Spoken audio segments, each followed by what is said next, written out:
The Friday afternoon lull in the newsroom of the Saskatoon Star-Phoenix ended on January 22, 2016, with a blunt message on Facebook. There was a school shooting in La Loche. As two reporters drove 7 hours north, the 12-person newsroom was organized into 4 camps to make calls and gather responses to break the story before police or politicians. In the early confusion, Star-Phoenix reporters kept filing updates about the lockdown, the shooting, the deaths, and the arrest, revealing the first witness account from inside the school and the chilling text message by the alleged shooter to friends. In less than 12 hours after the first report, the live story was updated 57 times, generating hundreds of thousands of views from around the world. The Star-Phoenix website emerged as the go-to destination for coverage of the tragic La Loche shooting.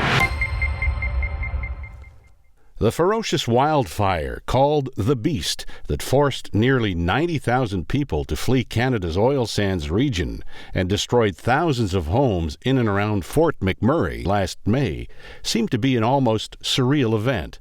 Yet, that's what the reporters at the Fort McMurray Today newspaper had to cover on May 3rd, as they themselves were fleeing the city, doing live video reports to narrate their own escape. Joining coverage of the wildfire was the combined Edmonton Journal-Edmonton Sun newsroom, spurring a massive undertaking with enormous challenges. They started producing updates on social media as soon as Fort McMurray started issuing evacuation orders, and kept writing and updating their stories on the rolling blog hour after hour, becoming the main hub of information for the province and the country. Over the next 36 hours, a team of more than 30 journalists and editors fanned out across northeastern Alberta to produce multimedia stories about the evacuees and relief efforts.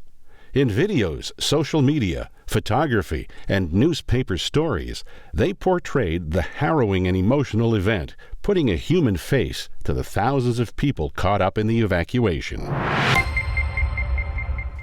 Quand une collision explosive fatale impliquant un camion-citerne transportant du diesel est survenue sur l'autoroute métropolitaine à Montréal en pleine heure de pointe, la presse a envoyé tous les reporters et photographes disponibles sur la scène de l'accident. Leur couverture comportait une vidéo du camion en flammes et de la tentative courageuse d'un camionneur présent sur les lieux pour essayer de sauver l'infortuné chauffeur. Cette couverture comprenait des articles sur les 2 camionneurs, des entrevues avec les différents intervenants et d'excellentes photos et vidéos. On y trouvait aussi des informations en primeur, un atout important pour un journal distribué exclusivement sur le web 6 jours par semaine. L'utilisation ingénieuse de ce médium relativement nouveau a produit un reportage saisissant et ouvre de nouvelles voies pour la présentation des nouvelles. When your newsroom isn't staffed at the levels of other major newspapers in the country, and your resources aren't as flush, and a key community you cover is burning to the ground, the best solution is to join forces and hit the ground running. That's what the staff of Metro Calgary and Metro Edmonton did when fire hit Fort McMurray last year, a story that captivated the nation.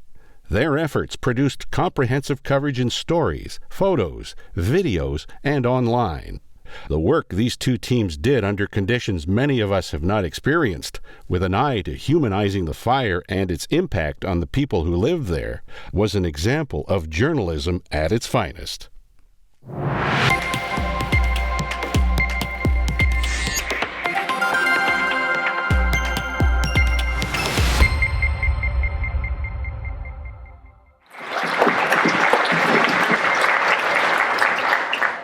And the award for breaking news goes to the Edmonton Journal.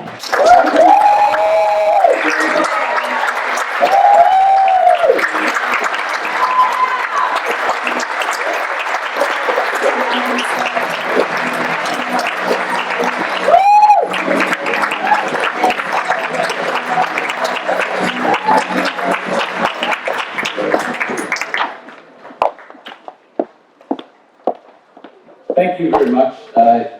This is it was such an enormous story, and it was such a crazy time for us in our newsroom. We were 4 months past a pretty traumatic experience in our newsroom, and this sort of proved to all of us that we could do this, that we could still do this.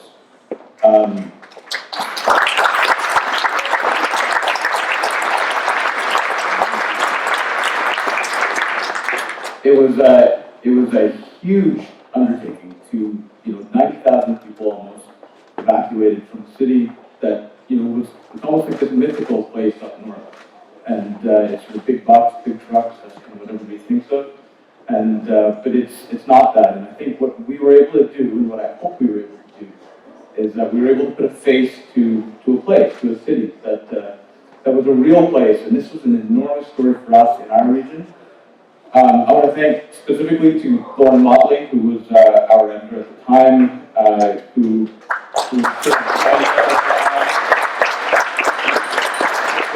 this was every single person in our newsroom. This is arts reporters, this is sports reporters, this is every single person was tasked with doing something here.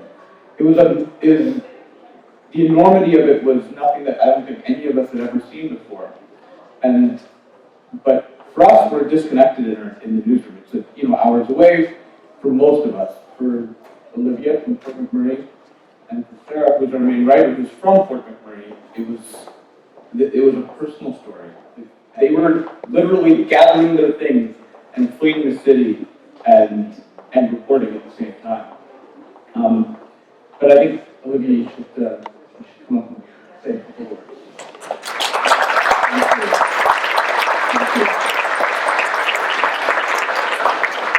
As a true millennial, I do have something prepared, but it is on my phone. So, really our biggest thanks has to go to our Edmonton colleagues. We couldn't have done it without them. It truly is just a showing of what it means to be a team and teamwork in motion. It's such a humbling experience to be up here accepting the award on behalf of my team. As Marc mentioned, Vincent Dermott, Colin Bird, and Rob Murray. We really came together in the time of need. But what was more humbling is what we experienced on that day, May 3rd. The evacuation and reentry, the recovery and the rebuild now that we're experiencing. It's really just showed us all not only what we're capable of, but why we are in this profession and why what we do truly matters.